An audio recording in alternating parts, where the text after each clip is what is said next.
Então, estamos gravando mais uma vez boa noite, agora no registro, né, oficial.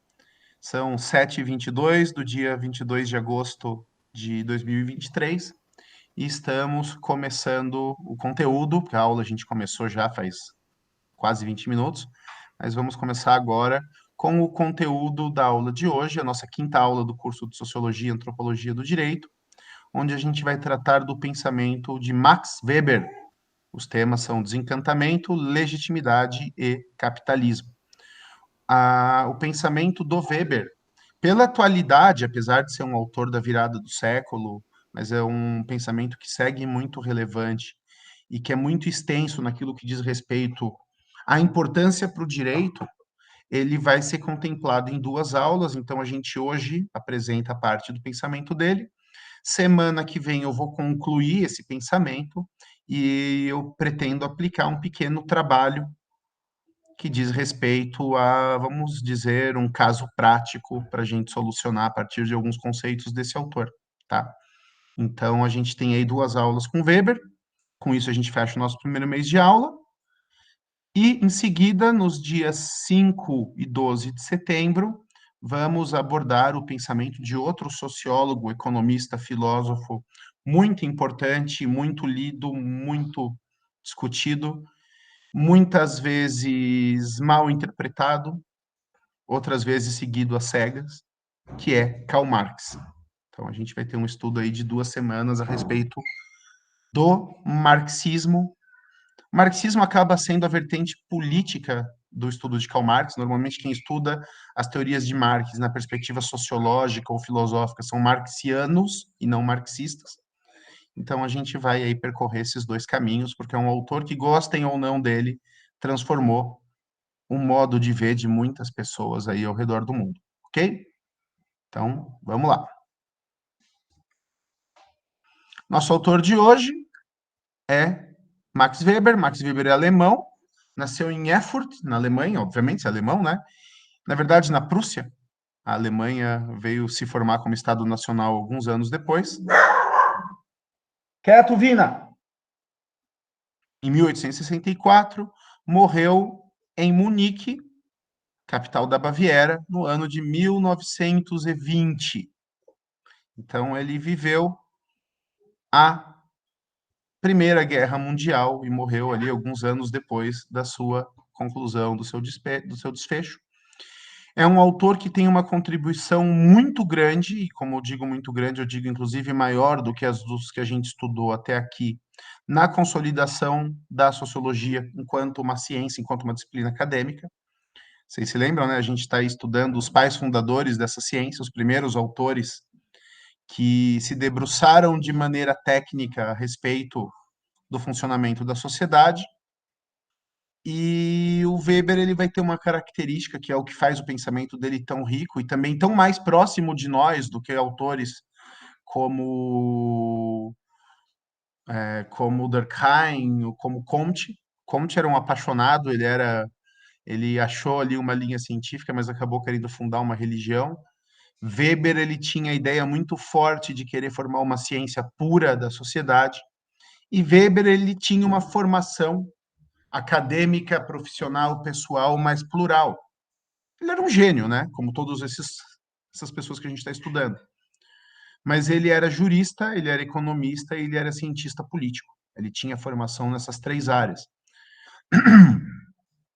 Então ele acaba, quando busca estabelecer os seus estudos a respeito da sociedade da sua época e sobre aquilo que ele entende que seria aplicável cientificamente para a sociedade como um todo, trazer uma visão que não era pura da sociologia, mas que vai tentar entender o fenômeno do direito, da norma, do funcionamento da sociedade face às leis, da questão da organização da produção e da circulação das riquezas, da relação que isso vai possuir com a forma de organização da sociedade, e também as implicações políticas das transformações sociais e as implicações sociais das transformações políticas, né?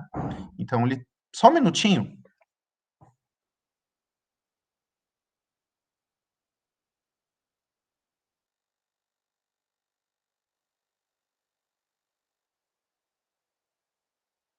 Desculpem, é que além de cachorro tem criança aqui e a minha filha tá lá em cima batendo porta, e aí eu não tô conseguindo me concentrar.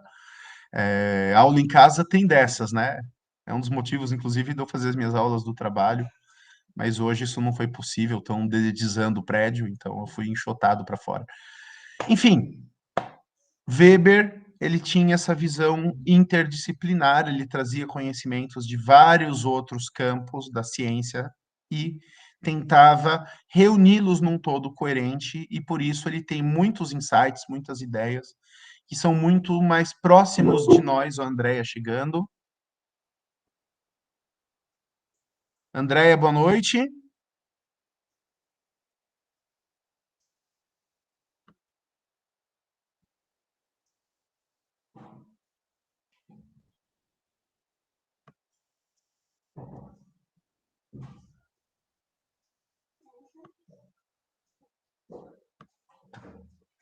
Estava desmarcando a falta.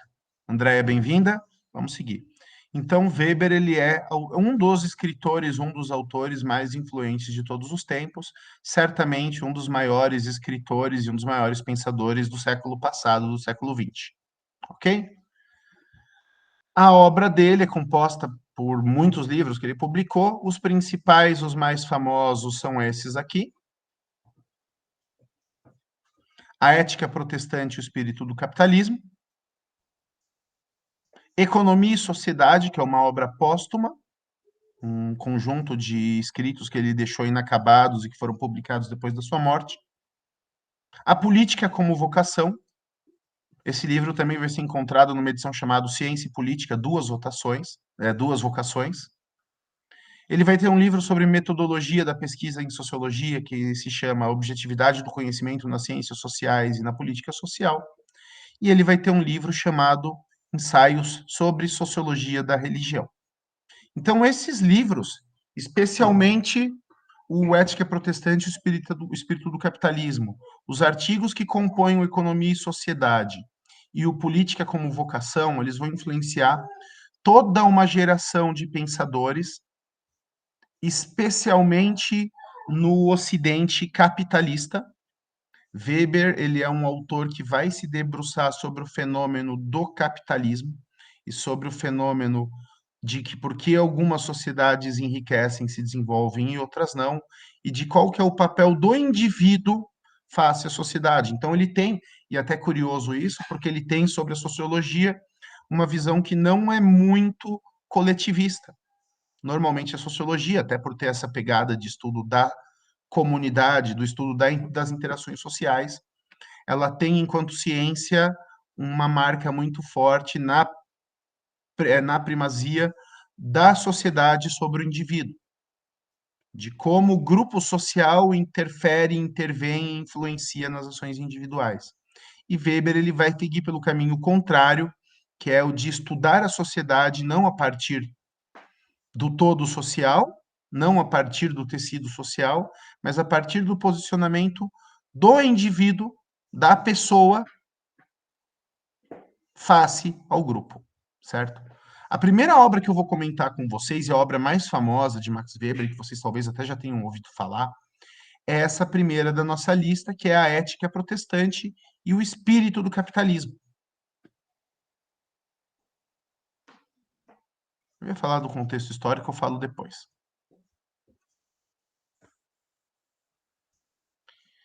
E o que que Weber, por que Weber vai estudar essa teoria do espírito do capitalismo?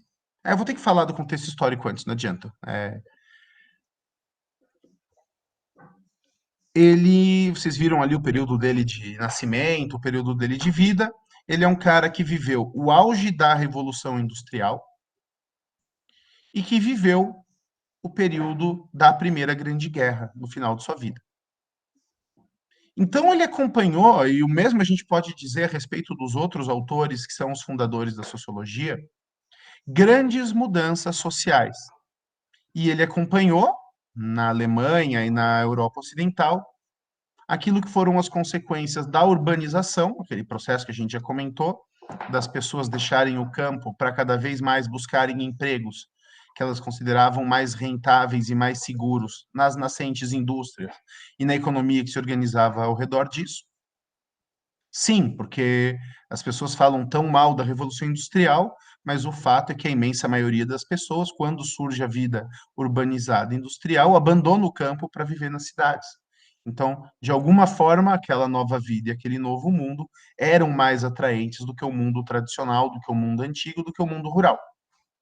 Então, a gente tem ali um momento de grande urbanização, a gente tem ali um momento de grande transformação social, que se passa num período de tempo relativamente rápido, e isso vai deixar marcas profundas na sociedade como um todo. E Weber, como Durkheim também, ele vai se debruçar sobre essas mudanças para tentar entender o que é que estava acontecendo no mundo. E um dos primeiros conceitos, é um conceito que é importante para sociologia, mas também para filosofia, também para religião, também para diversas áreas dos saberes das humanidades, é um conceito que aparece lá no Ética Protestante e o Espírito do Capitalismo, em outras obras também, que é o chamado desencantamento do mundo. Desencantamento do mundo. Eu vou falar mais desse conceito daqui a pouquinho, né, depois que eu apresentar a questão do Ética Protestante e o Espírito do Capitalismo. Mas, basicamente, o desencantamento do mundo, ele é o resultado do processo histórico do Ocidente pós-fim da Idade Média, do Ocidente iluminista, depois revolucionário, depois industrial, onde as pessoas, na sua vida diária, passam a cada vez menos contar com explicações míticas, mágicas da realidade, e passam a pautar os seus pensamentos e as suas ações a partir de explicações técnicas e científicas. Eu vou falar mais disso daqui a pouquinho, né? A, a questão de fundo aqui é que uma grande transformação econômica vem acompanhada de uma grande transformação religiosa, de uma grande transformação política. Eu acabo meio que repetindo o contexto histórico de Durkheim, porque eles foram quase contemporâneos. E a gente tem aqui, no caso de Weber, um interesse muito forte na questão da transformação do sentido religioso da vida, que vem acompanhado de um sentimento de perda de sentido por parte dos indivíduos que se sentem perdidos, que se sentem deprimidos, que se sentem fora de lugar nesse novo mundo que se desenha com a urbanização e com a industrialização, tá certo?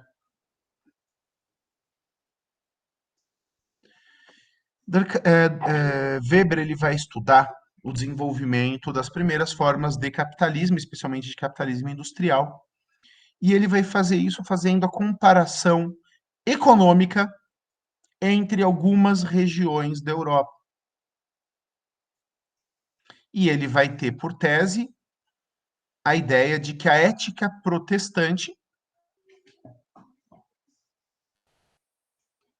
a ética daqueles que aderiram à fé reformada, ela tem uma modificação importante e marcante face àquela que era tradicional e que vinha das comunidades católicas.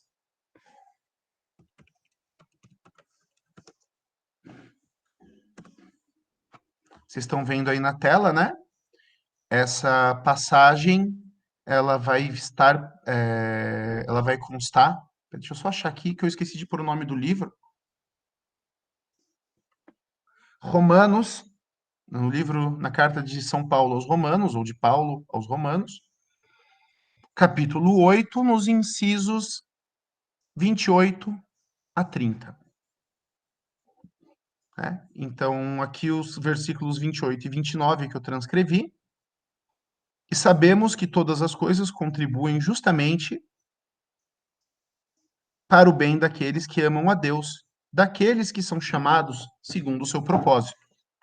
Porque os que dantes conheceu, também os predestinou para serem conformes à imagem de seu filho, para que seja o primogênito entre muitos irmãos. Essa passagem acompanhada de uma série de outras passagens que aparecem na Bíblia, elas tratam de um problema que, para quem já se debruçou sobre questões religiosas, ele é um tanto óbvio e, ao mesmo tempo, ele é um problema de difícil solução, certo? Então, eu vou explicar para vocês a questão da predestinação, explicar para vocês como o calvinismo vem como uma das formas de ruptura com a antiga religiosidade vigente na Europa, que era católica, e como isso vai ter impacto não só na questão da religião, mas na questão de toda a organização da vida social, e não só das comunidades protestantes, mas do mundo. A forma em que as pessoas veneram, louvam e adoram um Deus determina, de certa forma, a maneira como as pessoas vivem. Então, o problema da predestinação é o seguinte, tá? E isso de uma maneira bem, não vou dizer resumida, mas de uma maneira bem objetiva, porque isso não é uma aula de teologia, muito menos uma aula de religião, mas o problema da religião ele vai acabar tendo implicações sociais, tá? O problema da predestinação é o seguinte, pela teologia cristã, pela narrativa da criação do mundo que a gente encontra no livro da Gênese, Deus criou o mundo e tudo que há nele, o que inclui o homem, certo? Deus, ele está separado da criação, ele é um criador, e ele, enquanto criador, não faz parte da ordem criada. O mundo que existe, o mundo onde nós vivemos, o mundo criado por Deus, é um mundo que é marcado pela passagem do tempo. As coisas nascem, crescem, envelhecem e morrem. E as coisas inanimadas sofrem a ação do tempo, se desgastam e se transformam em outras coisas. Uma grande montanha, daqui milhões de anos, será um punhado de areia. Os mares já estiveram em outros lugares, os continentes já estiveram em outros lugares. As pessoas têm um tempo de vida marcado. Mas Deus, que está fora disso tudo, ele não tem um tempo de vida marcado.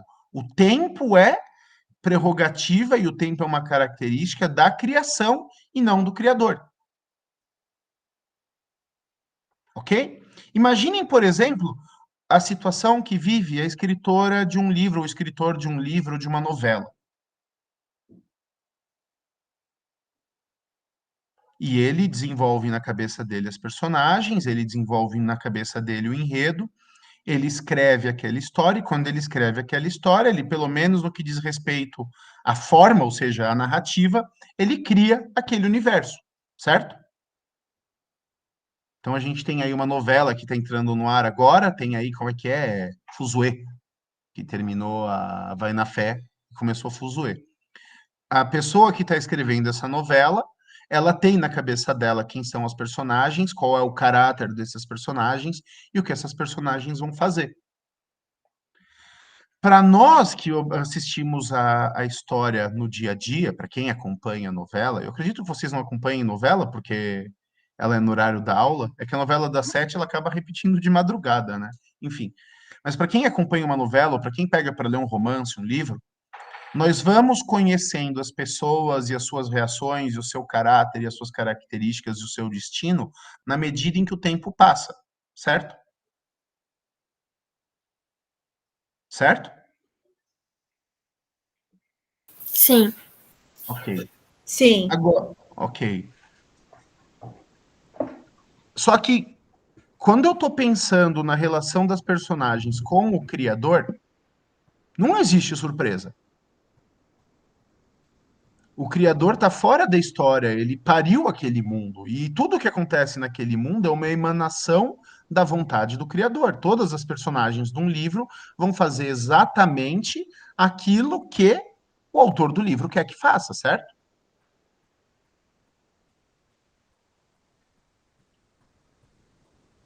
sim, Sim, Então vamos imaginar que esse mundo que a gente vive, que é da criação de Deus,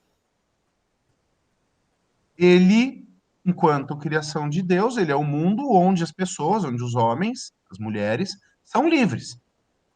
E um dos atributos do homem segundo a Bíblia e segundo a doutrina cristã não calvinista, é a liberdade radical do homem que ele tem de buscar a própria salvação, certo?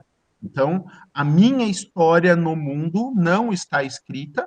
Eu posso a qualquer momento me redimir, eu posso em qualquer momento me converter, iniciar um processo de conversão, e esse processo de conversão vai ser julgado após a minha morte, primeiro num juízo particular e depois no juízo final do mundo. Sabe? Isso é o que ensina a Igreja Católica, e isso é o que todo mundo cristão, até as rupturas protestantes, acreditava como uma coisa só. Aí vem os calvinistas e eles trazem uma discussão que já era antiga dentro da teologia cristã e dizem: se Deus criou o mundo, ele elegeu aqueles que eram seus e ele elegeu aqueles que seriam salvos desde o primeiro dia. Então, aquilo que você faz de bom e aquilo que você faz de mal, você está fazendo porque é da vontade de Deus. E os eleitos de Deus, os eleitos por Deus, aqueles que Deus escolheu para viverem consigo após o fim do mundo, já têm os seus nomes escritos no livro da vida, e essa figura do livro da vida aparece no Apocalipse, desde o início dos tempos, desde antes da criação do mundo. Então, aqueles homens que vão para o céu e aqueles homens que vão para o inferno já estão predestinados, já têm o seu destino estabelecido antes, né, pré-destinação, desde antes da criação do mundo, desde antes da criação do universo. Então, não cabe ao homem buscar a salvação, porque a salvação ela depende exclusivamente da graça de Deus. E essa salvação, que depende exclusivamente da graça de Deus, já foi distribuída para os eleitos antes mesmo dos eleitos nascerem e morrerem. Certo? Entenderam aqui? Sim. Sim, professor. Se tiver confuso, complicado, me avisem que eu tento explicar de novo. Quem que é Santa Ângela Metais mesmo?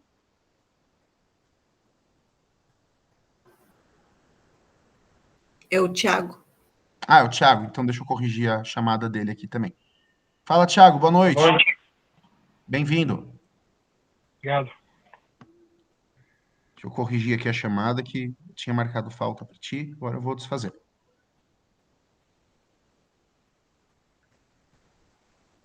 Pronto. Corrigido. Deixa eu voltar aqui. Tiago, a gente está aqui, estou explicando hoje sobre a sociologia, o pensamento de Max Weber. A principal obra dele se chama Ética Protestante, o Espírito do Capitalismo. E para explicar o que é essa ética protestante, eu estou tratando da doutrina da predestinação, que é um marco de diferença da fé calvinista e das igrejas que depois vão seguir orientação calvinista, face à tradição católica, que também foi seguida pelos luteranos e por outras denominações cristãs, ok? Aliás, alguém Ok, obrigado por localizar. Ah, sem problema. Aliás, alguém aqui é protestante de orientação calvinista? Não, eu não. Eu também não. Que de repente eu estou falando uma tremenda. Eu sou Oi? protestante, mas não calvinista. Ok.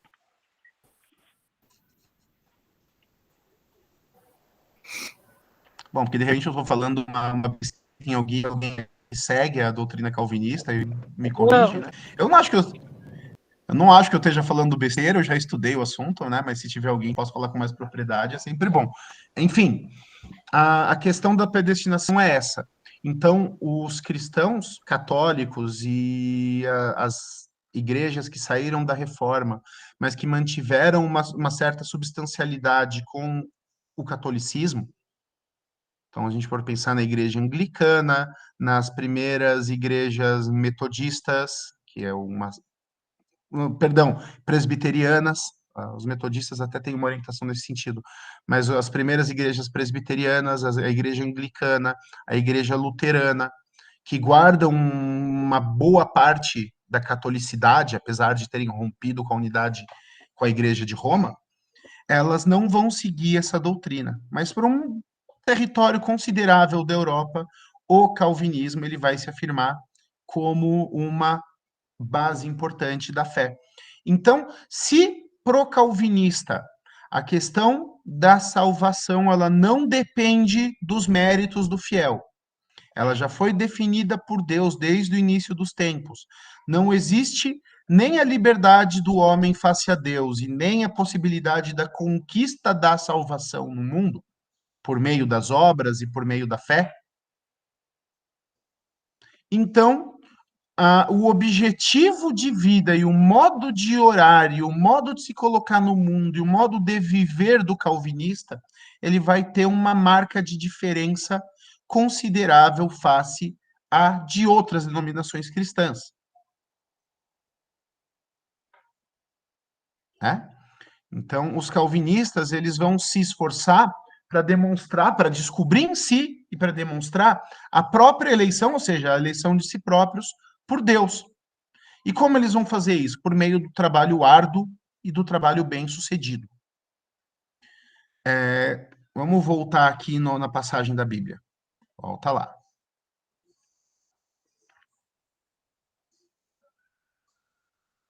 Todas as coisas contribuem justamente para o bem daqueles que amam a Deus, daqueles que são chamados segundo o seu propósito, no caso, o propósito de Deus. Então, tudo contribui para o bem daqueles que são eleitos, que foram escolhidos por Deus.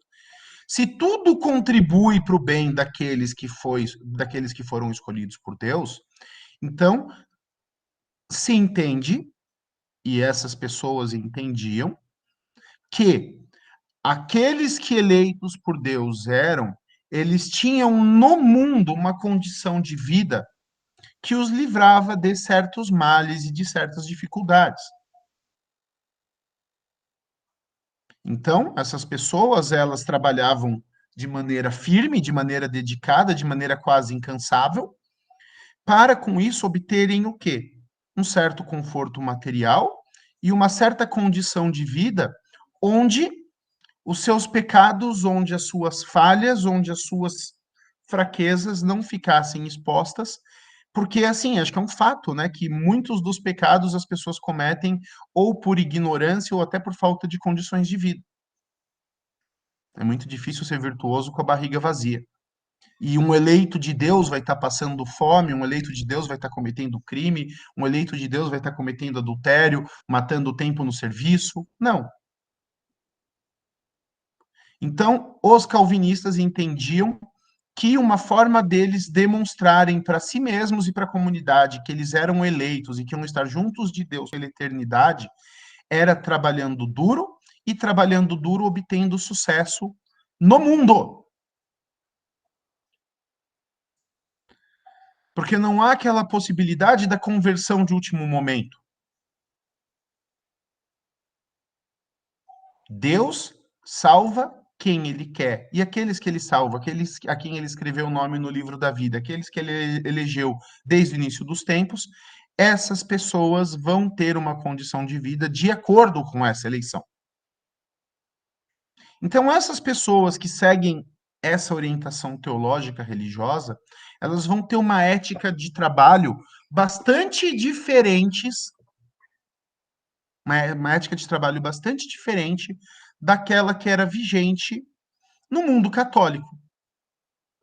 E aí, nisso, a gente começa a ver o quê? Que as regiões sob influência, primeiro do calvinismo e depois das outras fés de característica reformada, elas vão adquirir um ritmo de desenvolvimento capitalista e um ritmo de desenvolvimento econômico que o universo católico não vivenciou. Então, se a gente compara, por exemplo, o que aconteceu na Suíça, que é a terra onde surge a doutrina calvinista, a influência que isso vai ter no norte da Alemanha, que isso vai ter nos países nórdicos, a influência que a gente vai ter de outras denominações protestantes. Na Inglaterra, não tanto a partir dos anglicanos, mas a partir dos quakers, que são uma seita, não são calvinistas, mas têm uma influência forte na ideia de predestinação.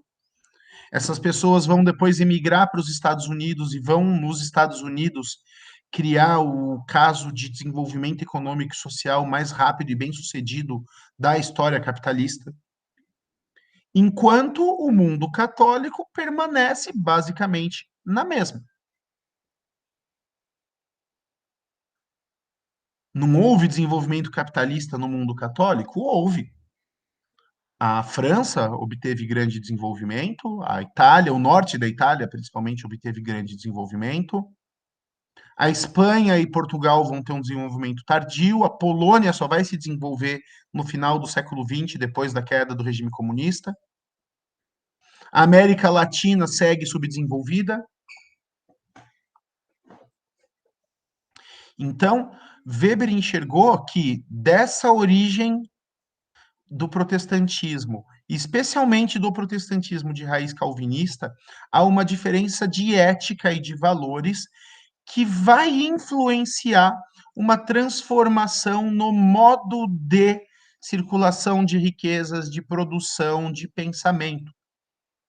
Porque, assim, se você pensar o católico, se você pensar numa comunidade tradicional rural, se você for pensar no sul da Itália, se for pensar no interior do Brasil, a gente tem o quê? Uma certa vida que tem uma característica bem marcada na tradição do calendário da igreja, das festas, da continuidade, do campo, da colheita. A gente falou disso em aulas anteriores. Se vocês tiverem oportunidade um dia de visitarem a Itália, o sul da Itália, de visitarem a Espanha, vocês vão ver que as cidades elas têm aquelas casas antigas, coladas umas nas outras, um ritmo de vida mais lento.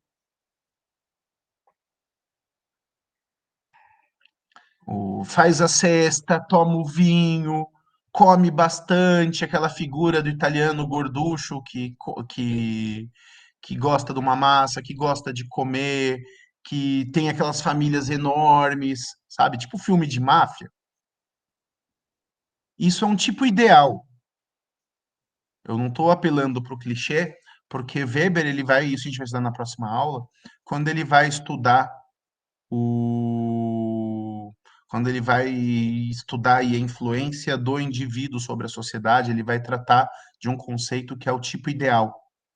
Quem é o indivíduo que caracteriza o capitalista? Quem é o indivíduo que caracteriza o católico? Quem que é o indivíduo que caracteriza o proletário? Então, esses valores da Europa rural católica, eles ficam de lado e as comunidades que mantêm esses valores antigos não adquirem o mesmo ritmo e a mesma velocidade de desenvolvimento social e econômico que o mundo protestante adquiriu. Por quê? Porque se para o calvinista conhecer a própria... Se para o calvinista a possibilidade de conhecer a própria predestinação, a própria escolha por Deus, se dá por meio da vida que se leva nesse mundo, então essas pessoas elas vão ter uma característica de disciplina, de acumulação de recursos, de acumulação de riquezas, pensando em conquistar conforto, em conquistar patrimônio, em conquistar para si e para os seus descendentes, e de demonstrar para a comunidade sucesso material. A gente acaba vendo uma influência, acho que muitas vezes até não consciente disso, em certas denominações cristãs contemporâneas, que seguem ali a chamada teologia da prosperidade.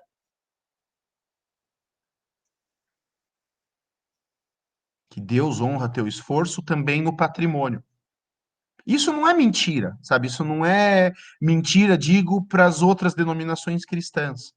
Mas é uma característica muito marcada nessa fé que tem essa origem na teoria de João Calvino e os seus discípulos e seguidores, ok? Isso vai gerar duas modificações também que são importantes no que diz respeito aos costumes econômicos do país, dos países que aderem a esse tipo de fé. Porque no catolicismo, isso segue em vigor até hoje, obviamente com as suas adequações ao tempo, mas a doutrina cristã, por mais de um milênio, ela condenou a usura. O que é a usura? É a prática de se obter dinheiro a partir do empréstimo de dinheiro, a prática da cobrança de juros. E ela condenava, como condena até hoje, os chamados lucros abusivos, que são aqueles que servem para gerar uma acumulação desigual de riquezas e retirar com isso a dignidade da vida dos trabalhadores, daquelas pessoas que não são detentoras de capital. Então, a Igreja Católica, até hoje, ela tem uma teoria socioeconômica que se chama distributismo. Vou escrever o nome aqui no chat. Distributismo. E a igreja, ela sempre entendeu que o dinheiro, enquanto meio de troca, o dinheiro ele não tem utilidade em si, mas ele tem utilidade enquanto mecanismo de troca de produtos, ele é neutro. E ele sendo neutro, ele não pode gerar frutos. Se eu tenho uma casa e alugo, o aluguel é fruto da casa. Se eu tenho uma árvore e colho, as frutas são frutos da árvore de fruta. Né? Mais pleonasmos redundantes do que isso fica impossível. Vocês que vão estudar direito civil, ou estão estudando direito civil, vão falar da questão, vão estudar a questão dos frutos e dos bens acessórios. A igreja entende que uma vez que o dinheiro é um bem neutro, porque ele não gera nada, ele só é um meio de troca, ele, enquanto bem neutro, ele não gera frutos, e ele não gerando frutos, a cobrança de juros, que seriam os frutos do dinheiro, ela seria ilegal, deveria ser ilegal, e ela é pelo menos imoral, é uma prática pecaminosa. O calvinista, que passa a acumular recursos e que vê no próprio sucesso financeiro um sinal da sua eleição, ele abandona essa condenação ao lucro desmedido e ao juro. Então, ele cria um mecanismo de acumulação de capital que, para o mundo católico, era estranho. Na Europa pré-reforma, quem detinha o monopólio da acumulação econômico-financeira, quem detinha o monopólio da usura, que é a cobrança de juros abusivos, segundo a teologia católica, eram os judeus. Justamente porque, uma vez que eles não eram cristãos, eles estavam autorizados a fazerem coisas que não eram cristãs. E é daí que surge o antissemitismo que ecoa no mundo até hoje.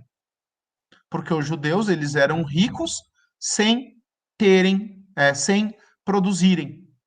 Eles tinham o capital sem terem os bens que eram bens de produção, de fato. Obviamente que existiam judeus produtores, que existiam judeus artesãos, judeus agricultores, mas uma vez que os judeus eles podiam ter esse mecanismo de acumulação, porque eles não sofriam a condenação da igreja pela usura, eles eram uma força financeira. E isso vai ser contraposto nos países de tradição calvinista, a partir do momento que a doutrina da usura, ou seja, do pecado da cobrança de juros, é abandonada. E, obviamente, esses países praticando a acumulação de capitais, não como uma coisa pecaminosa, mas pelo contrário, como uma prova de virtude, como um mecanismo não de salvação da alma, mas de prova de que aquela alma está salva e foi escolhida por Deus, isso gera uma transformação radical na sociedade. Porque essa acumulação, esse recurso de trabalho e de juros, que numa comunidade tradicional seria gasto nas festas, seria gasto com vinho, seria gasto com comida, seria gasto reformando, ampliando a igreja, seria gasto. Era um excedente de capital que vai ser investido. E esse dinheiro vai estar na origem da Revolução Industrial.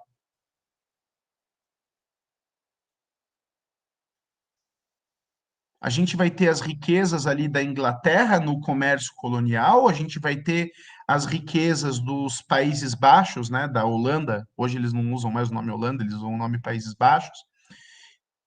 e do norte da Itália na prática do comércio, e a gente vai ter surgindo também como uma força muito rápida de acumulação do capital o trabalho dos religiosos de orientação protestante.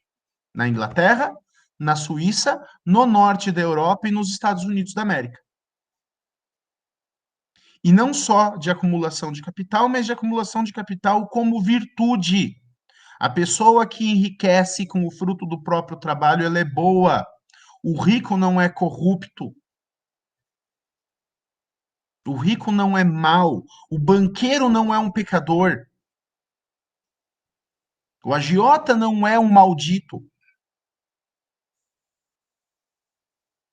Vocês veem que essa visão negativa que a gente tem do capitalista, para nós que estamos num país de cultura católica, sendo não católicos, mas que temos um país de cultura católica, essas pessoas que vivem do acúmulo e especulação do capital, elas são mal vistas, não são? Quem que gosta de banqueiro? Quem que gosta de especulador da bolsa?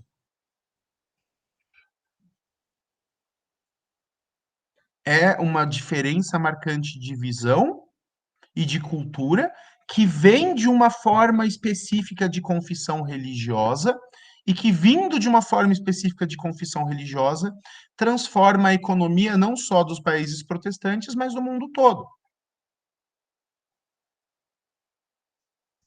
Porque a partir do momento em que essas pessoas passam a investir nas indústrias, passam a investir na economia financeira, fazem com que surja ao redor desses dois ramos da economia um setor de comércio e de serviços gigantesco, e aí os frutos da indústria passam a alimentar o trabalho rural, porque você começa um processo de mecanização do campo.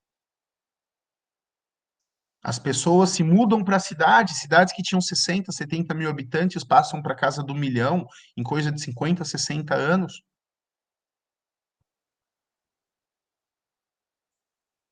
Então, essa doutrininha da predestinação, essa questãozinha a respeito de 2 versículos da Bíblia, gera uma transformação econômica e uma criação de riqueza e um deslocamento de pessoas e conflitos entre países e avanço da técnica, avanço da tecnologia que é incalculável. Até aqui vocês estão comigo, estão me entendendo, né?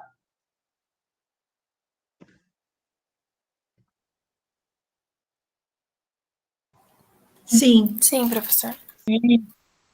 Ótimo. Qualquer coisa me interrompam, perguntem, falem, comentem.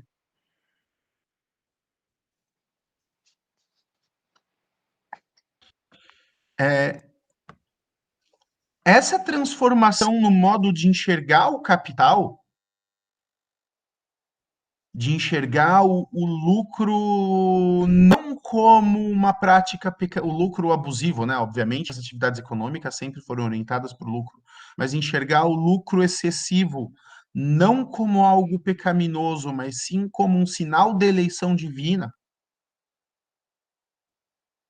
é o chamado, é o termo, essa transformação vai receber de Weber o nome espírito do capitalismo. E o espírito do capitalismo ele vai ter, portanto, uma característica protestante. Uma característica da ética, ou seja, do ethos, do modo de comportamento protestante. O espírito do capitalismo, para Max Weber, nasce a partir da reforma. Isso vai levar não só ao surgimento desse espírito do capitalismo, dessa transformação do modo de se pensar a relação do homem com a transformação das coisas e com a circulação das riquezas, mas também a uma sistematização da vida econômica, a uma racionalização da vida econômica. Porque essas pessoas são metódicas, elas guardam dinheiro, elas investem, elas têm as contas organizadas, elas têm um pensamento mais linear no que diz respeito à acumulação, aos juros cumulativos. ao financiamento da própria velhice, ao financiamento dos estudos dos filhos, para que os filhos também sejam bem-sucedidos. Então, você vai ter aí um incentivo dos filhos desses primeiros protestantes aos estudos, à escolarização.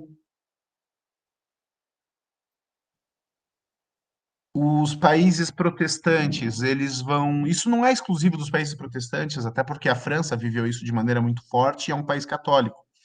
Mas a questão da escolarização e da alfabetização, até porque um dos pilares da fé reformada, isso de qualquer fé reformada, é a interpretação do texto bíblico.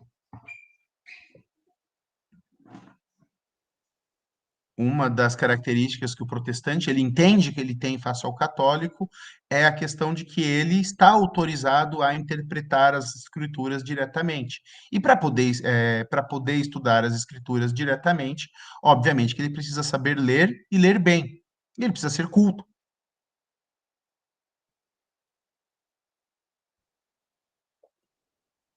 É engraçado, né, como essas questões religiosas e econômicas elas estão intercaladas, né?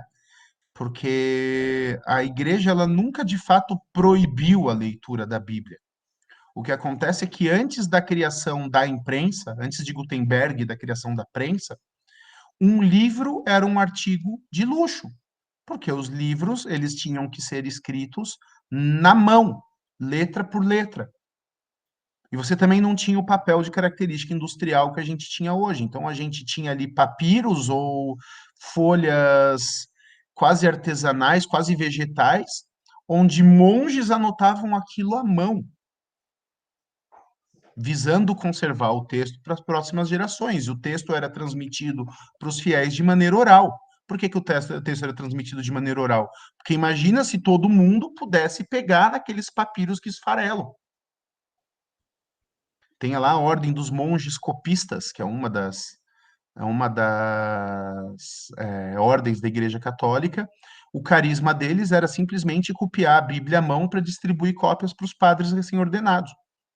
Porque não existia uma produção industrial de texto que justificasse, por outro lado, que uma formação em escala industrial de leitores, porque os textos eram caros e raros. Então, se não é todo mundo que tem acesso a texto, obviamente que as pessoas não têm por que se alfabetizar. Vai ler o quê? Quando vem a imprensa, quando Gutenberg cria a máquina de imprensa e tipografia, obviamente que o que acontece? O custo para elaborar um livro, o custo para elaborar um texto e publicar um texto, ele despenca. E na medida em que esse custo despenca, o material escrito se torna disponível para cada vez mais pessoas. E aí surge o quê? A necessidade, em primeiro lugar, de que as pessoas possam consumir esses produtos, porque aí o livro se torna um produto de indústria e não mais um item artesanal. E, em segundo lugar, a possibilidade de que as empresas, as famílias, as pessoas possam fazer uso da escrita e do cálculo para organizarem os seus conhecimentos e as suas vidas.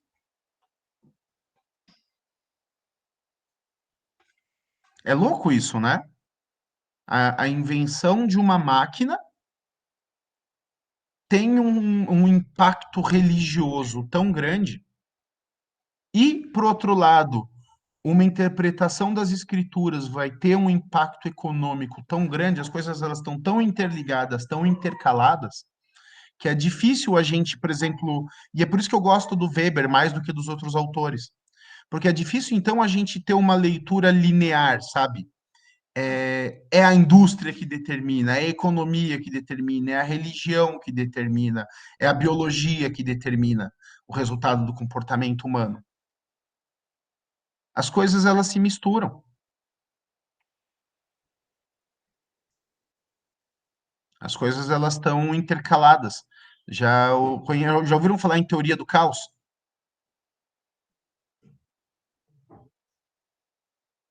Alguém já ouviu falar em teoria do caos? Sim. Sim.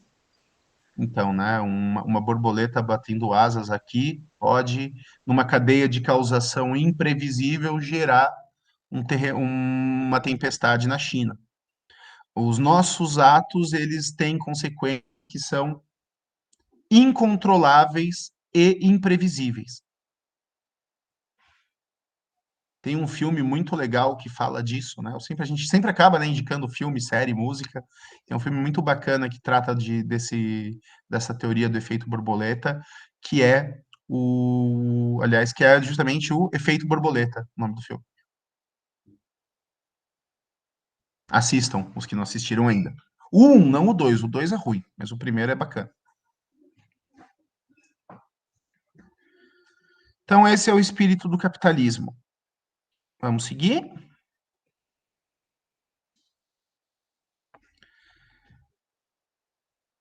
A questão é, Eu não peguei qual o nome do filme. Efeito Borboleta. Ah, sim. Um filme, Obrigada. coloquei no chat.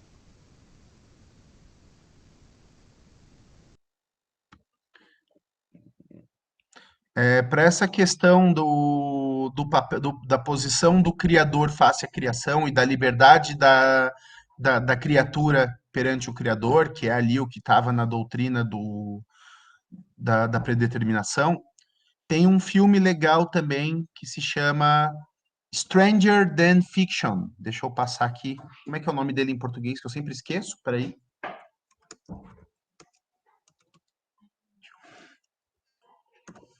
O nome dele em português é... Cadê? Mais Estranho que a Ficção. É, tá a tradução mesmo.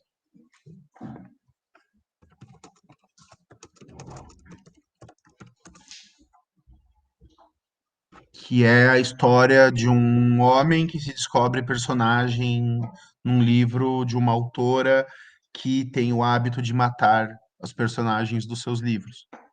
E aí ele vai atrás da autora do livro para pedir para interceder junto a ela pela própria salvação.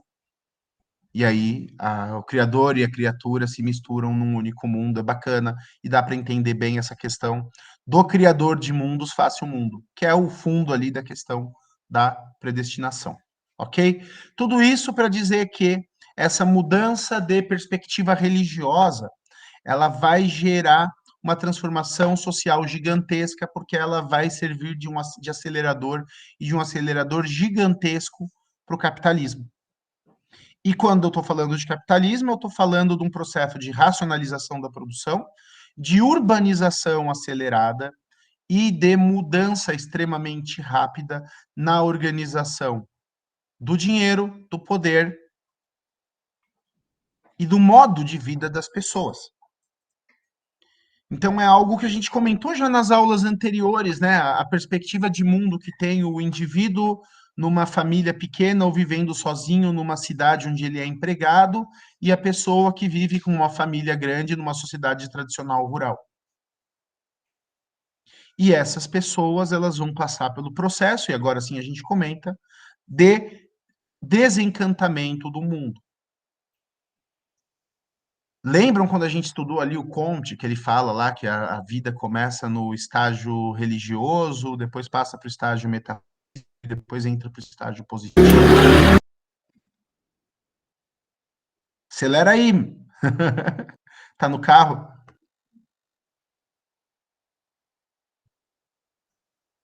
Ok. A gente falou ali do Comte, que ele dividia a história da civilização nessas 3 etapas.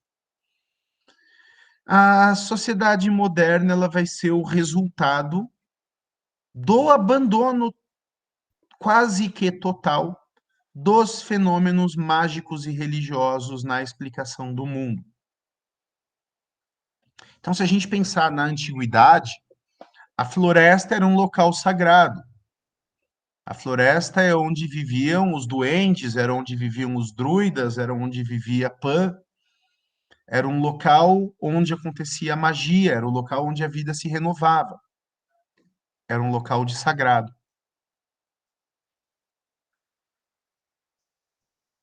O trabalho, ele era a participação no trabalho de um deus, de um mito fundador. Então, você tinha ali o marceneiro, que era marceneiro como Jesus, você tinha o ferreiro que forjava as coisas com seu martelo, como Thor, você tinha uma ligação da origem das ferramentas, da origem das funções, da origem dos trabalhos, com um mito. Você tem ali o mito de Dioniso, que é um mito muito do mundo rural, da destruição do mundo para o renascimento. Isso vai ser depois cristianizado ali com as festas que a gente chama hoje de festas juninas, com as festas dos Santos Apóstolos, que são as festas de colheita. O mundo ele tinha uma explicação mágica. As coisas acontecem pela vontade de Deus. E era a vontade de Deus que eu ocupasse um determinado lugarzinho naquele mundo. E se Deus quis, onde Deus me colocou, tá bom. E eu vou cumprir com o meu papel da melhor forma possível, tentar ser uma pessoa boa, fugir do pecado, buscar a virtude, para depois me encontrar com Deus e com as pessoas que eu amo no céu. Na medida em que essa sociedade passa por uma transformação veloz e radical, primeiro na sua localização especial, porque as pessoas deixam o campo e vão para a cidade.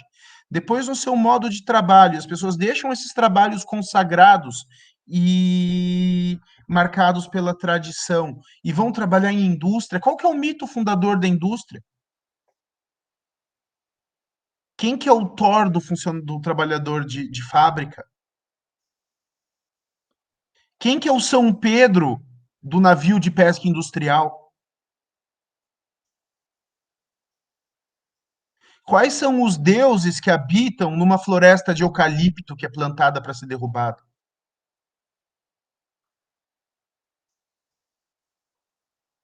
Qual é o sentido da celebração da colheita numa civilização que só conhece a verdura no supermercado?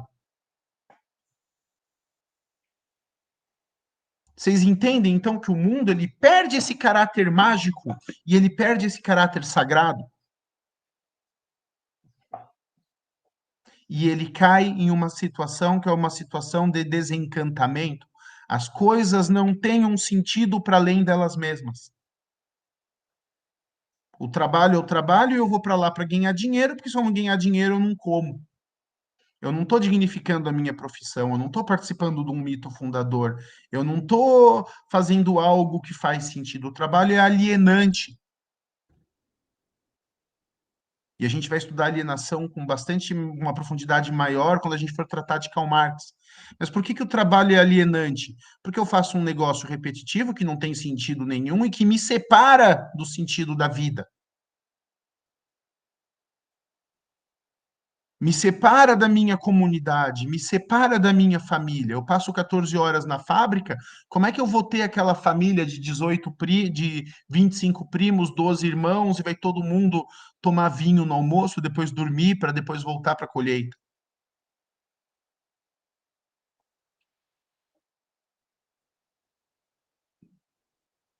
Então, Marx ele vai dar esse da alienação, e a alienação no trabalho capitalista é um fato, uma outra interpretação e uma outra solução. Weber ele vai ficar aqui nesse aspecto que é os indivíduos que vão viver nesse novo mundo que surge do capitalismo, que surge do espírito da reforma, especialmente da reforma de orientação calvinista, eles vão viver em um mundo desencantado, em um mundo completamente diferente daquele que os seus pais e avós conheciam.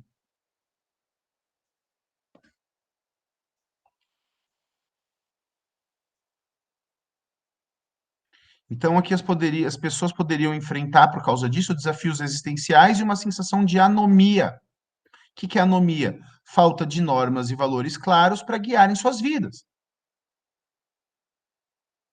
A anomia é sem governo. Porque as regras que as pessoas seguem, os costumes que as pessoas seguem na vida em sociedade, eles vão ter todos ali uma origem metafísica, uma origem espiritual. Por que que fazer o bem é bom e fazer o mal é ruim? E como é que eu sei a diferença entre bem e mal? Isso, na história da humanidade, sempre vem na forma de uma revelação, o Deus que se mostra ao homem e apresenta o bem e o mal, e a partir do conhecimento do bem e do mal, que o homem pode ou não pecar e pode ou não praticar a virtude.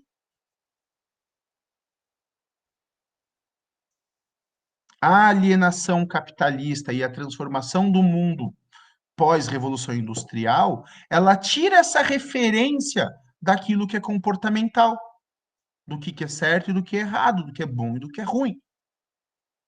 E como consequência, as pessoas se sentem perdidas.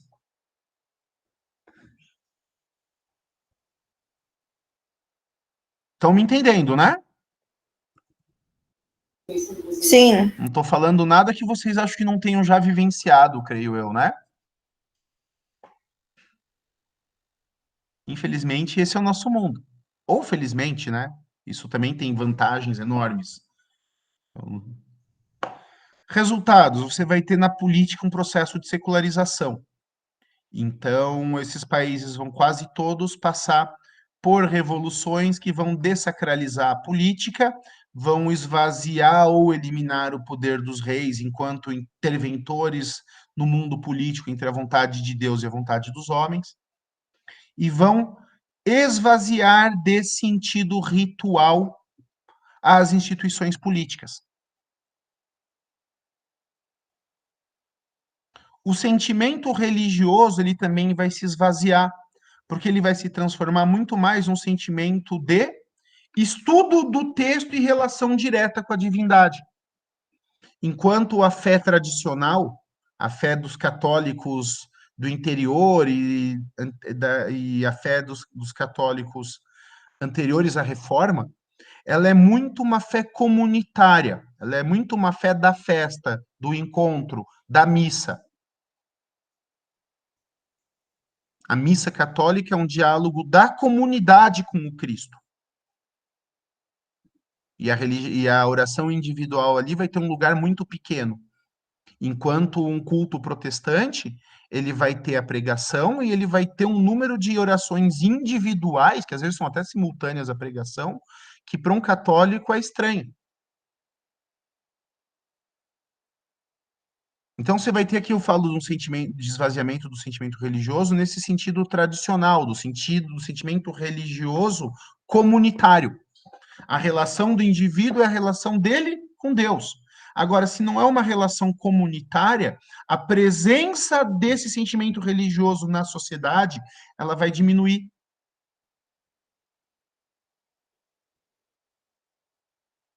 Vai vir junto esse processo com o esvaziamento da noção de pertencimento e convívio social. E isso vem também com a questão da alienação do trabalho e das novas formas de trabalho que surgem no capitalismo. Então, se vocês, por exemplo, falassem para um camponês da Idade Média que a jornada de trabalho hoje é de 44 horas semanais, ele provavelmente ia rir da cara de vocês. Porque um camponês trabalharia ali no máximo 15, 16 horas por semana, tirando ali naqueles períodos curtos de plantio. E ele trabalharia a maior parte do tempo para ele mesmo, sendo que normalmente ele tirava 1 ou 2 dias da semana da produção dele para destinar para o senhor feudal, e o resto do tempo era dele.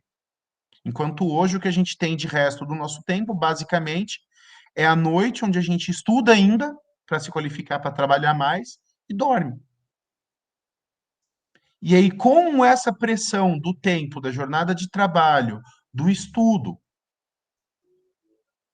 os nossos vínculos sociais diminuem, aquelas famílias enormes, aquela solidariedade entre vizinhos, aquelas solidariedades entre membros da sociedade civil, ela vai encolhendo cada vez menor. Esse processo ele vai receber em sociologia o nome de atomização. Eu vou escrever o nome no chat também.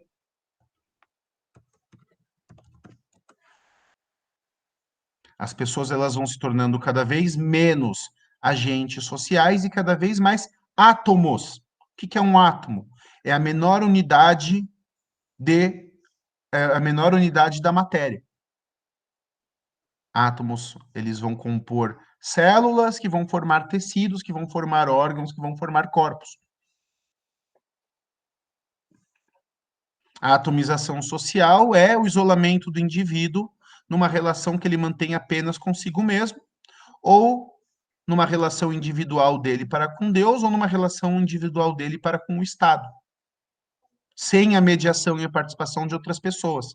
Então é aquela pessoa que mora sozinha, ou mora só em casal, ou às vezes sozinho com um filho, sozinho com 2 cachorros, não conhece os vizinhos, não participa de nada além das eventuais reuniões sociais do trabalho, não congrega em nenhuma igreja, não frequenta nenhum clube, tem um contato distante com a família que não é a família imediata, que mora na mesma casa, e tem uma participação social minúscula.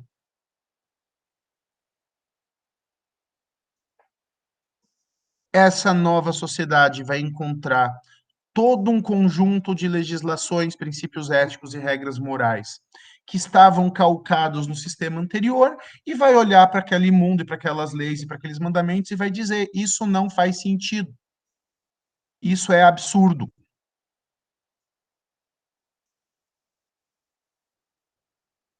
O mundo do trabalho é absurdo, o mundo da religião é absurdo, o mundo do convívio com o outro é absurdo, o mundo dos meus sentimentos individuais, dos meus sentimentos para comigo mesmo é absurdo. E é curioso, porque você pega esse período da história, essa virada do século XX, você tem diversos autores em todas as áreas de pesquisa e de produção se debruçando sobre o mesmo problema. Então, Marx escreveu sobre isso, Freud escreveu sobre isso, Nietzsche escreveu sobre isso, depois Camus escreveu sobre isso, Dostoiévski, que é um romancista russo, escreveu sobre isso, Kierkegaard, que é um filósofo romancista nórdico, escreveu sobre isso, Baudelaire, poeta francês, escreveu sobre isso. Esse sentimento de que os valores morais da sociedade de um lado e o modo de vida das pessoas de outro simplesmente não batia mais, ele estava no ar. De que aquilo que me é dito para fazer não é aquilo que eu posso fazer, não é aquilo que está ao meu alcance, não é aquilo que eu quero e que faz sentido para mim.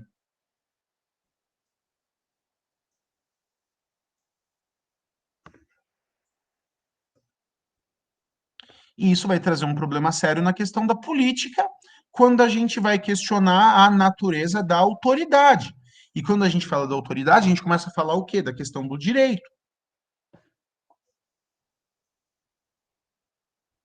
Se tudo no mundo tem uma certa aparência de absurdidade, porque estava calcado em valores em uma ordem que não mais se sustenta, isso também vai valer para o direito. Isso também vai valer para os soberanos. Eu tenho que respeitar o rei. Por quê? Eu tenho que obedecer o presidente. Por quê? Eu tenho que respeitar os mais velhos. Quem disse? Eu tenho que honrar meus pais. Hã?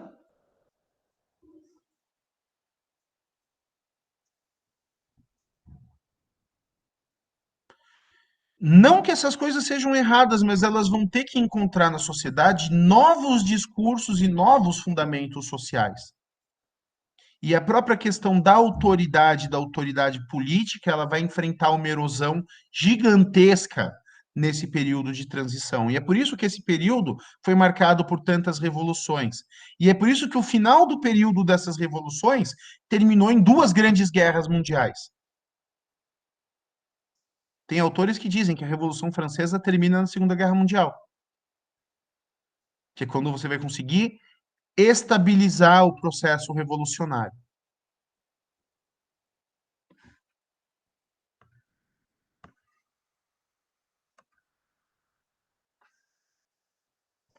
E aí um dos estudos mais famosos de Weber, e que também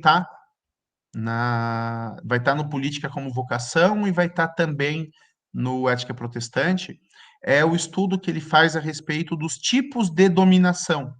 Então, ele vai aqui se deparando sobre as questões do direito e do Estado, ele vai estudar e ele vai tentar explicar o quê?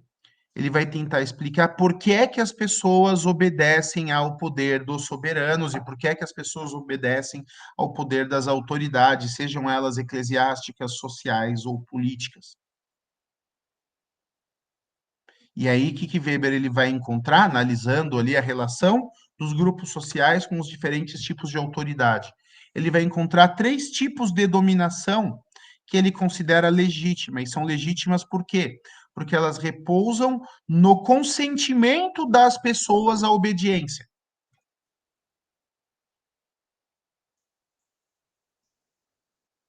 Fora dos ideais de dominação legítima, o que a gente tem é não o exercício do poder e do poder político, mas o exercício do domínio e do autoritarismo.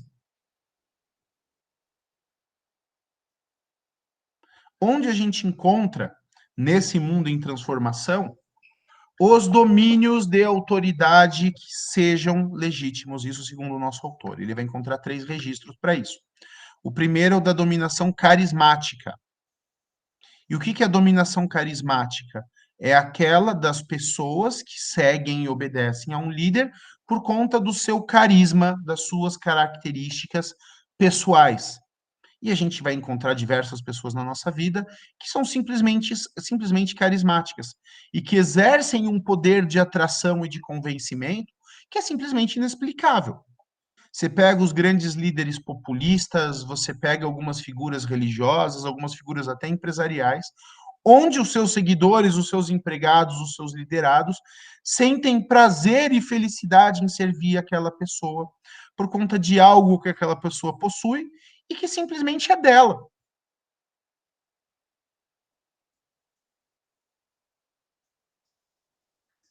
Ela tem ali uma característica que acaba refletindo algo de um tipo ideal da sociedade que as pessoas, quando veem o líder carismático, veem a si mesmas.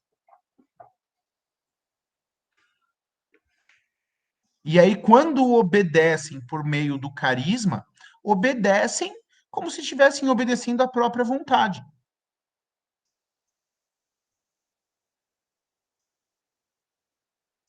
O pai do povo, o líder, o mito, o líder amado. A dominação carismática ela é uma dominação de caráter sentimental. As pessoas vão transferir afeto à figura do líder por conta de algo que ele é ou que ele representa. E vão surgir nesse mundo transformado, nesse mundo capitalista, nesse mundo influenciado pela reforma e nesse mundo desencantado, vários líderes carismáticos. Pessoas que, num momento de atomização, onde as pessoas estão desligadas ali das suas autoridades tradicionais, dos seus modos de vida tradicionais, das suas comunidades, vão surgir ali figuras que conseguem atrair as massas por meio de alguma característica que eles enxergam como comum e que elas conseguem vender para as massas como algo que as une. Porque as pessoas, no fundo, por mais atomizadas e desencantadas que estejam, elas sempre vão ter essa expectativa e essa ânsia de aprovação social, de participação, de reconhecimento de si nos outros.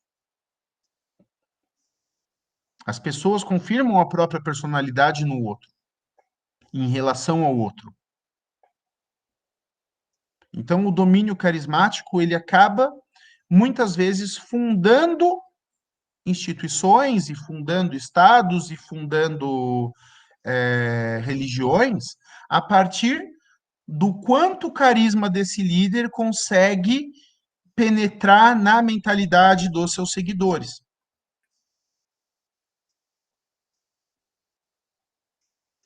Um outro registro da dominação legítima para Weber é a chamada dominação tradicional. E essa dominação tradicional, como vocês devem imaginar, é aquela que vem na consagração pelo tempo. Quando uma coletividade, quando um grupo social, repetidamente na história, consagra símbolos, consagra imagens, consagra funções.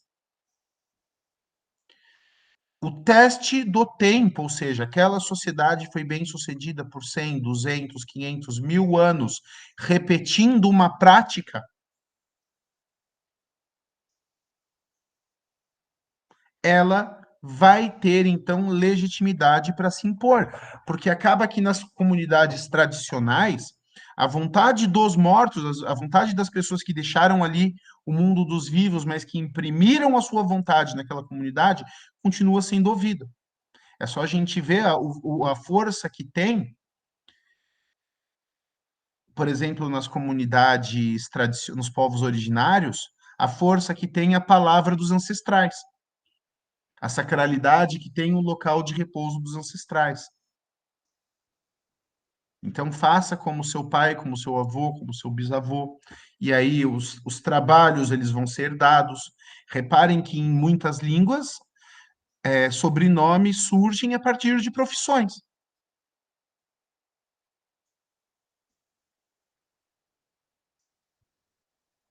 O Taylor.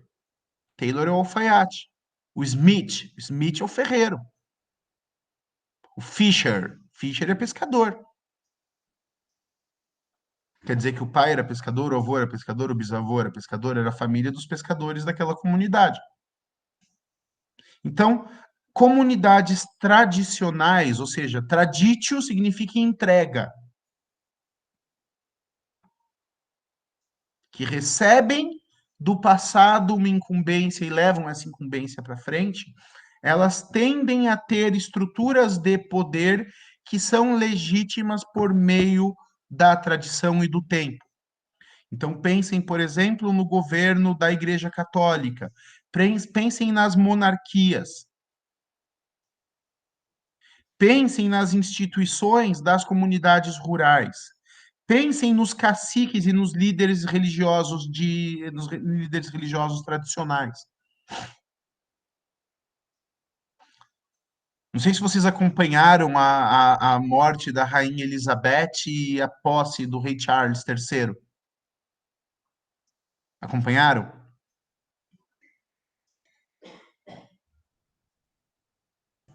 Não. Um pouco só. Cara, foi a melhor novela de todas, né? Agora a melhor novela é Larissa Manoela, mas antes disso, a passagem da coroa na Inglaterra foi um processo que, assim, da morte da rainha até a entronização de Charles no trono, tinha tanto. O rei, ele passou por tantos rituais de consagração, de assumir o papel de chefe da igreja, porque o rei da Inglaterra é o chefe da igreja anglicana, de assumir o papel dele perante o parlamento como chefe de Estado, de assumir o papel dele enquanto líder do povo, tudo com cerimonial, tudo com símbolos, tudo com músicas, coisas que os ingleses vêm fazendo desde o ano 1100 e que eles vão continuar fazendo enquanto aquela sociedade for bem sucedida. E a gente está falando de um regime que tem 1000 anos. E aí tem pessoas que dizem, não, vamos mudar, não tem que atualizar, não tem que acabar. Mas o grande argumento a favor da manutenção da monarquia nos países monárquicos é esse regime nos manteve livre de revoluções, guerras, mortes, e o nosso país prosperou, então eu vou mexer por quê? Entenderam? O terceiro registro da autoridade legítima é a chamada autoridade legal racional. E o que é autoridade legal racional? É aquela que a gente vai encontrar especialmente no Estado moderno republicano.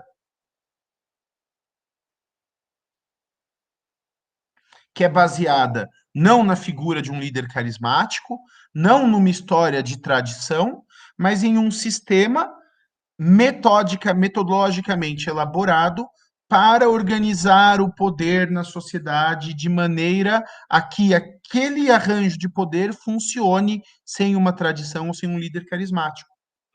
Basicamente, se a gente pensar na teoria constitucional, ela é o quê? Uma transposição das teorias científicas e do capitalismo à forma de governo.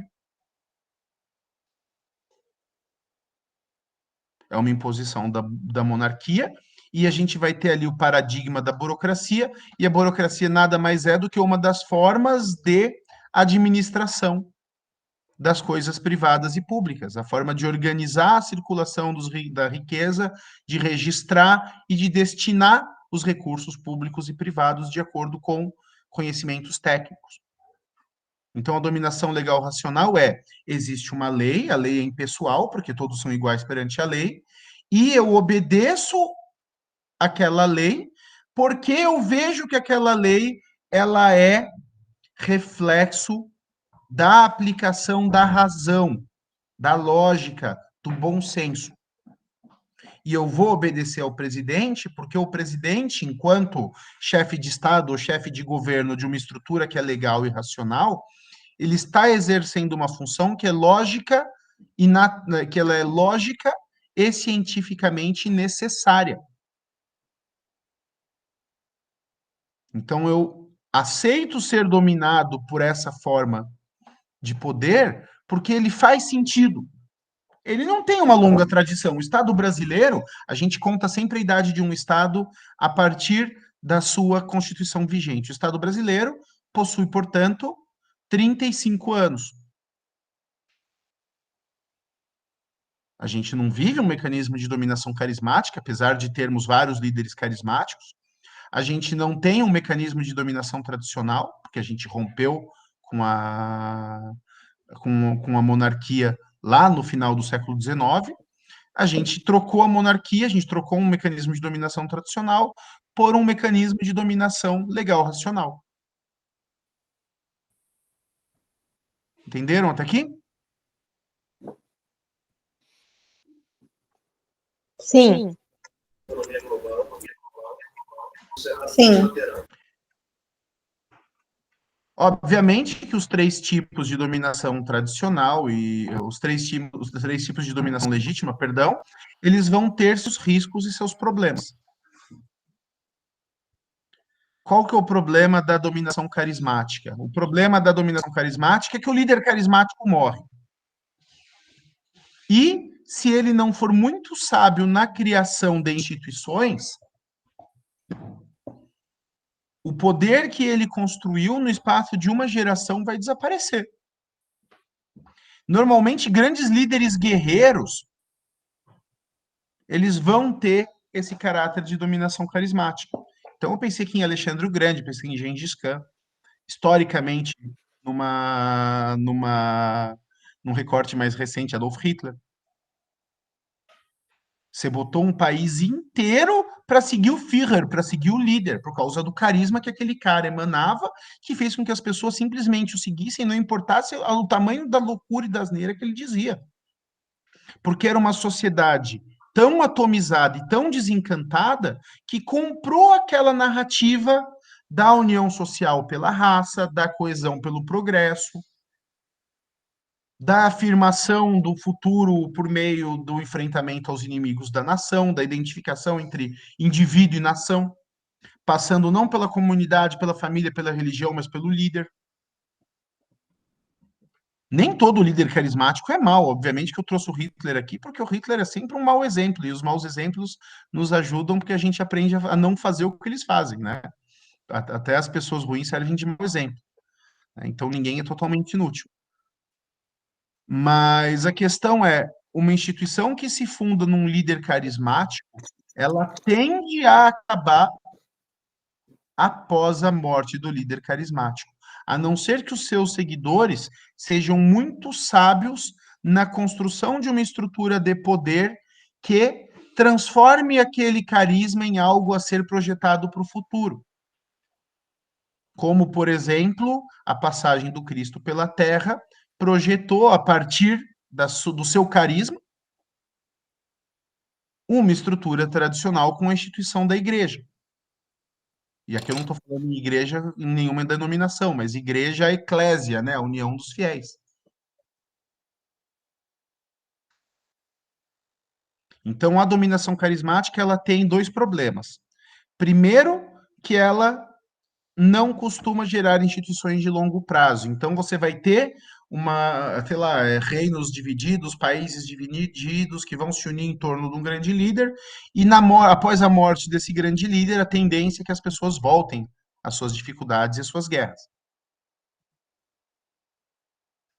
A dominação tradicional, ela vai encontrar a dificuldade que tudo aquilo que é tradicional enfrenta nesses tempos de desencantamento e atomização, que é a dificuldade em se adaptar à passagem do tempo.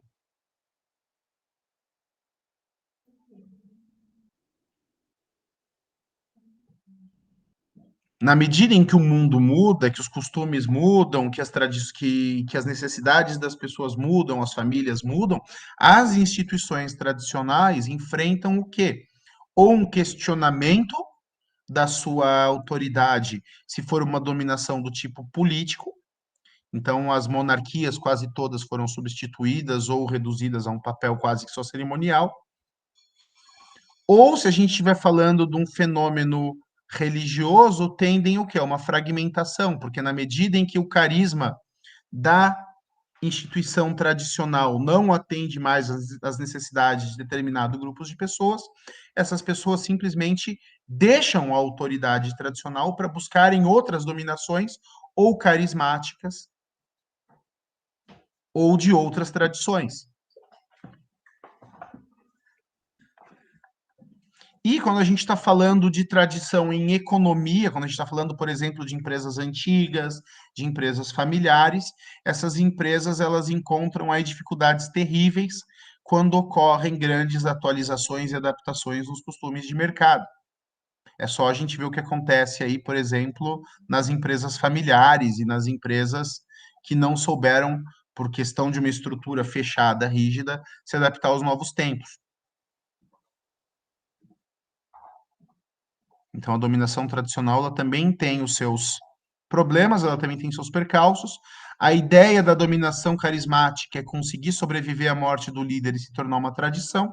E a ideia da tradição é conseguir não só permanecer pelo elemento simbólico de repetição do tempo, mas também se organizar como dominação legal racional.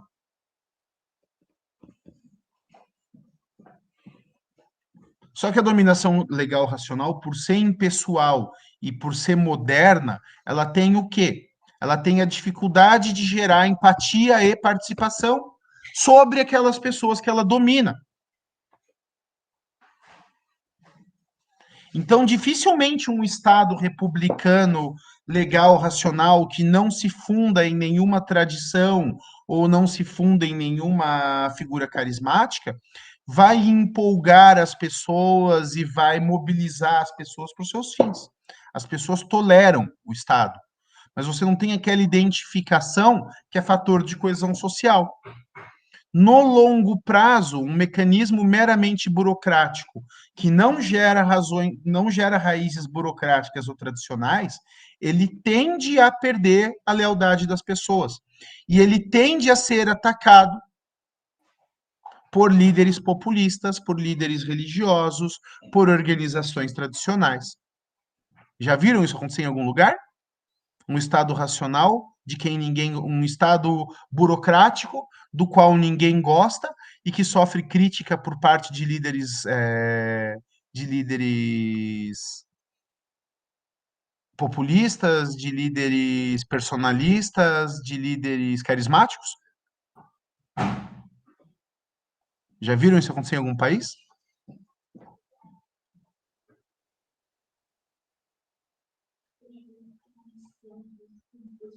Ninguém? Vocês moram em Marte?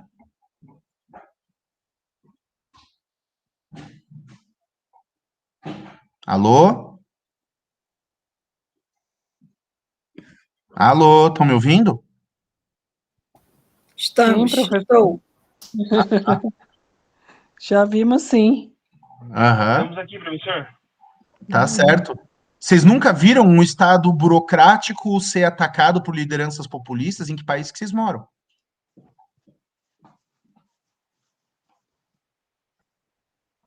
Quem que vai se Já vimos, mobilizar? sim. Oi? Já vimos, sim. Ah, sim. Uhum. Com certeza. Porque a gente já passou por algumas dessas aventuras populistas de direita e de esquerda na nossa história. Porque um lado mobiliza e você sente ali, você vê os teus amigos, os teus vizinhos, mesma bandeira de vermelho, de verde e amarelo, as pessoas marchando juntas, compartilhando na sua bolha conteúdo, trocando ideia, com aquela identificação do sindicato, da sociedade civil, do movimento social. E do outro lado você vê o quê? Uma estrutura burocrática, onde tem um monte de gente velha, sentada em cadeira, batendo carimbo em papel. Isso não mobiliza ninguém, não emociona ninguém. Ah, as atividades parlamentares, o funcionamento dos tribunais, as pessoas querem que isso tudo se explodam. Porque as pessoas não querem o funcionamento técnico, linear, racional da sociedade. As pessoas querem pertencimento. A dominação legal racional ela é mais estável, mas ao mesmo tempo é a mais frágil. Justamente porque ela não gera identificação. Fica aquela coisa meio gosto de água de salsicha, sabe? Vamos lutar pelos ideais da democracia e do Estado democrático de direito. Aí o cara começa a discursar nesse sentido, você começa a bocejar e você vai ver se tá dormindo, acordou, já é 3 da manhã, você tá babando no sofá. Não te mobiliza pela história de vida, como a dominação tradicional, nem te mobiliza pela identificação como a liderança carismática.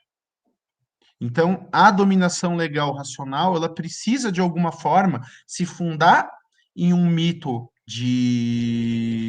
num mito carismático, um pai fundador. Os Estados Unidos, por exemplo, resolvem isso com a figura dos pais fundadores, dos Founding Fathers, do Thomas Jefferson, do George Washington, do Alexander Hamilton, dos caras que escreveram e criaram aquele Estado.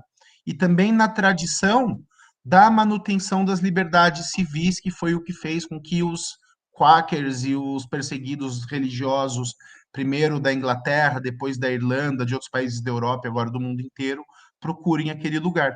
A dominação legal racional sozinha, sem um elemento de carisma e sem um elemento de tradição, ela tende a rachar, porque no momento em que aquela sociedade enfrenta uma crise, ela não vai apostar no abstrato, ela vai apostar no concreto. Tá certo? Então, essa passagem, então, não é uma evolução para o Comte, você começa no religioso, depois você passa para o metafísico, depois você chega no científico. Não é uma linha evolutiva de linha reta, não é uma ascensão. É uma dinâmica, é uma dialética, é uma troca entre a burocracia, a tradição e o carisma. Nenhum deles basta a si mesmo. Um Estado ideal, um Estado que consegue exercer um poder legítimo sobre os seus cidadãos, uma instituição que consegue exercer um poder legítimo sobre os seus membros, ele vai ser uma combinação das três.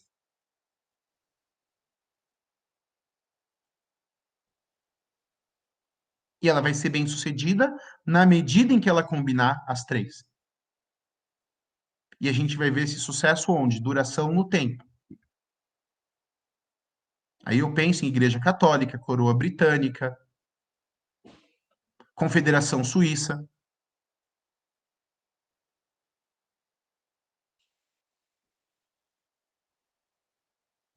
Certo?